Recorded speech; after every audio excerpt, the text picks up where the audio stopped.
comfy. Here, let me fix your blanket. Here we go. Oh, excuse me. Okay.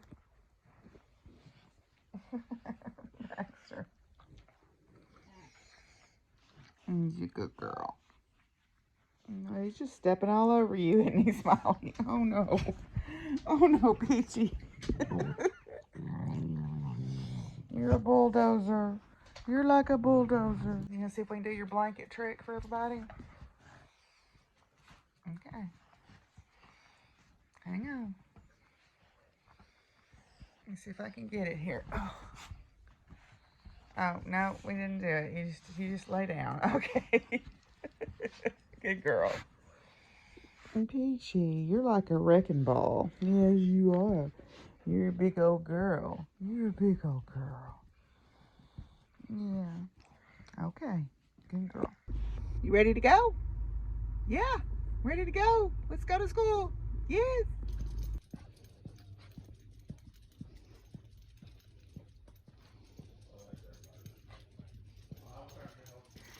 My friend Azita at work got me an advent calendar. Isn't that sweet? It's farm stuff. It's so cute. Awesome. So I'm in my office at work. Thesis defense, I thought was at 9 a.m. Is it actually at 9:40? Thank goodness. Because I wanted to go by the co-op when they opened at 8. But one of the things that I've got to do is a friend of mine, before she moved away, gave me a whole bunch of wreath making stuff for my wreath party. So there's all this box of ribbon and stuff.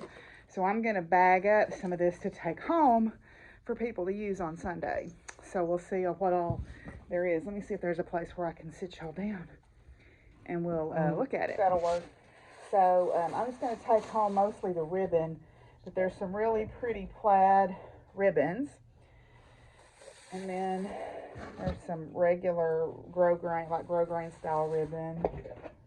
Here's some more. That's really pretty gold. And there's some more plaid. Let's see. Ooh, this is nice. Look at that. That's fancy. And then there's this trim. So some of this stuff I'll stick aside for my cross stitch finishes. That'll be nice. But yeah, my friend Dana, she was department secretary for a while, and then she became dean's office secretary.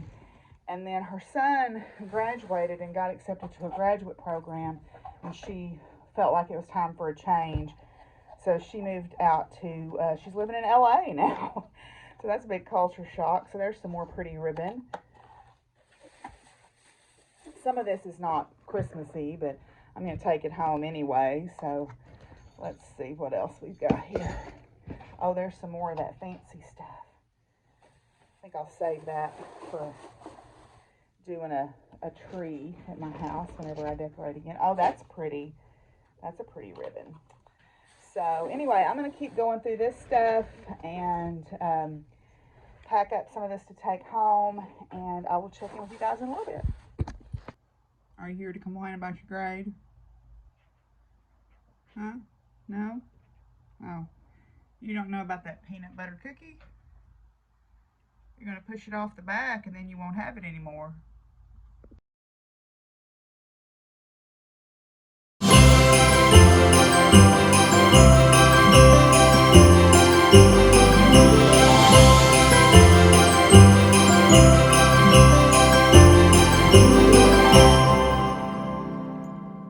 Say hi, Jeremy. Hi. Hi, Jeremy. Okay, well, I've been catching up on grading. I've got an exam to grade still, but I'll do that either in the morning when I get here, or not in the morning, Monday morning when I get here, or this afternoon when I get back. I'm going to lunch with Jeremy and Lauren. We're going to go to the Thai place, but I thought, I was watching Michelle's video about she's going to do one of her boxes starts on December 26th. So it goes for the 12 days of Christmas, or what I call the Omen days, from New Christmas to Old Christmas. And a lot of people don't know means. Old Christmas is sometimes also called Little Christmas, or Women's Christmas, Green Christmas, or Twelfth Night. And it is January 6th, or sometimes called the Feast of Epiphany too. It's a relic of when we converted from the Julian calendar to the Gregorian calendar. Um, so the Julian calendar had Christmas actually on January 6th, but then the Gregorian calendar took dates out of the calendar because it would drift out of alignment. The Julian calendar would drift out of alignment with the solar year. And so it was messing with the dates of Easter. So Pope Gregory the 13th introduced the Gregorian calendar in 1582. But it actually did not make its way around through North America, even in, for quite a while. There were some holdouts, even in Appalachia and in the Ozarks, that still observed Old Christmas. My grandparents still talked about observing Old Christmas. So that's where you get your 12 days of Christmas from. So we talk about that. Not as much anymore. You don't hear about it anymore, but it is a nice tradition, I think.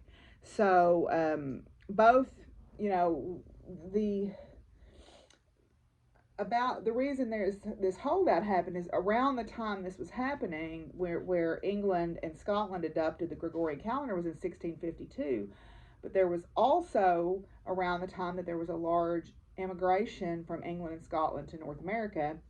And a lot of people either didn't know about the change or decided not to make the change because that was the old country and they were starting fresh and they were going to do what they wanted to. So Old Christmas was still observed, and it is still observed in some more rural areas. So what I do is from those 12 days, the 12 days of Christmas, is also the Omen days, where me and my friends Marla and Stacy, we do divination work, like we draw cards or cast runes, or we just look at what's going on in our lives that day. And each day is supposed to give like a forecasting of what that month of the year will be like. So we've been doing that the last couple of years, and we'll, I'm sure, do it again this year. So that's a fun activity if you want to try that. It's a great way to also start dipping your toe into using a deck that you have that you like. Is to just, I keep a notebook and I write down the card, and then I I think about the meaning of it, or I look up things about it or whatever. And then I also do runes that day too. And last year I did an animal card and a woman rune also. I don't know if I'll do all that this year. I may change it up. I may keep it just exactly the same. And then I observe. I have another page where I just observe what's going on. What's the weather like? Is it hot? Is it cold? Is it snowing? Is it raining? I keep track of all of that, and I write that in my notebook, and I think about over the course of the day things that have happened and how I feel and any insights that come. If I see something unusual happen, I write all that down. So it's a great activity to kind of work on that part of yourself because there's no pressure. You just write down whatever. So yeah, so we'll probably do that. But I had commented on Michelle's video, hey, that's pretty cool that you're going to go till Old Christmas. And then I got to thinking that some people might not know what Old Christmas was. So I thought I would share that with you.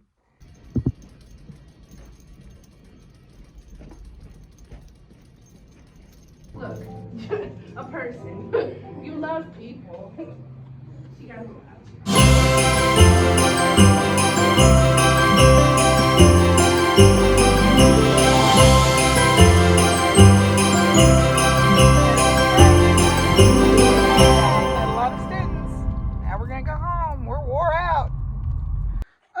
So let's see. Let us open our Horsey Advent calendar here and see what we've got today. Ooh, we've got a bucking horse or a jumping horse. The way this horse is positioned, it looks like it's coming down off of a jump, and that's what they've got it shown in the picture on the front here. He's coming over a jump, right? Because usually if they're bucking, they've got their head down. So he looks like he's coming off a jump. Maybe there. So that's good. This looks like either, I would probably call it a Palomino, which has got a golden body and a lighter colored mane and tail, usually flaxen. Now, it could be a sorrel if you call that body more red. Like looking at it in the camera, it looks a little bit more red. Looking at it in person, it looks a little more golden. If it's reddish, more reddish, it's a sorrel or a chestnut. It depends on, like, for example, Jockey Club does not recognize sorrel as a color, but most other breed registries do. Whereas sorrels tend to have, they call a sorrel a chestnut, but sorrels tend to have the lighter colored mane and tail, but with the red body, whereas a chestnut can have a mane and tail that's almost the same color as the body. Like Flame, when she was a baby, she's dark red. She had a light mane and tail, but as she's gotten older, her mane and tail are as red as she is. So, she's registered as a sorrel or Vero, whereas a chestnut is more liver colored. They have a liver chestnut color, whereas Jockey Club, it's all one color. So anyway, but if it's golden body color, like a dilute, remember we talked about dilution genes, Palomino is a dilute of a sorrel, so it's got a lighter body color, more golden, and then either a very almost white or pale flaxen mane and tail. So that's what we got today. So let's go check out our cards. Okay, so our cards today are Noor Inayat Khan, born 1914, died 1944, pacifist British secret agent. When the Nazis invaded and seized France, she became the first female radio operator sent in behind enemy lines as a spy. She traveled throughout the country carrying her suitcase full of radio equipment, setting up in the homes of friends or wherever she could find while maintaining her cover.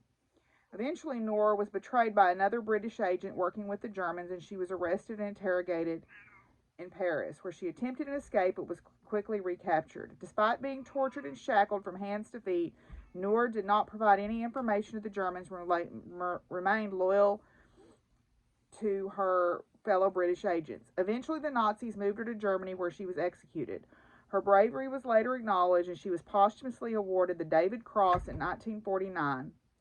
While facing the firing squad, it is reported her last word was "Liberté."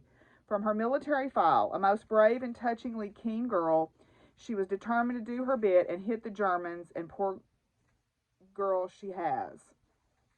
Despite being betrayed, Noor remained loyal. If someone stabbed you in the back and you need the strength and grace to rise above their actions, call on Noor Inayat Khan to help you confront the wrongdoer without sinking down to their level.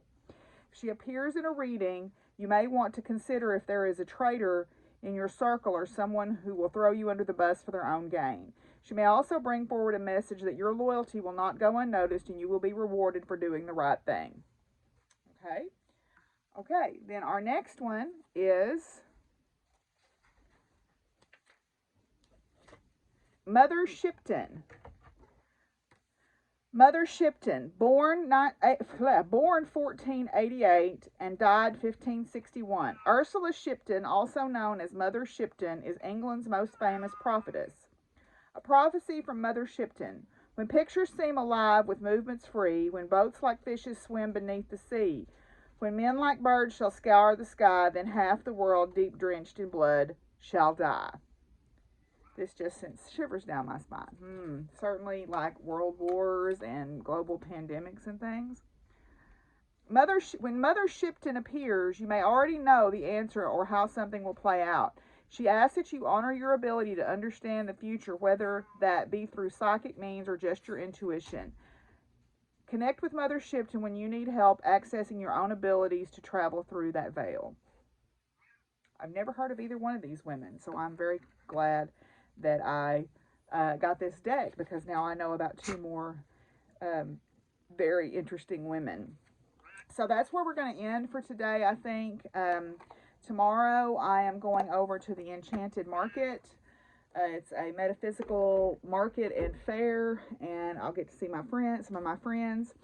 And Krista said I could talk to her a little bit about her music and record it for you guys. So I'm looking forward to getting to do that. And I'm looking forward to getting to hear them play and to see all the amazing vendors, including some good friends of mine.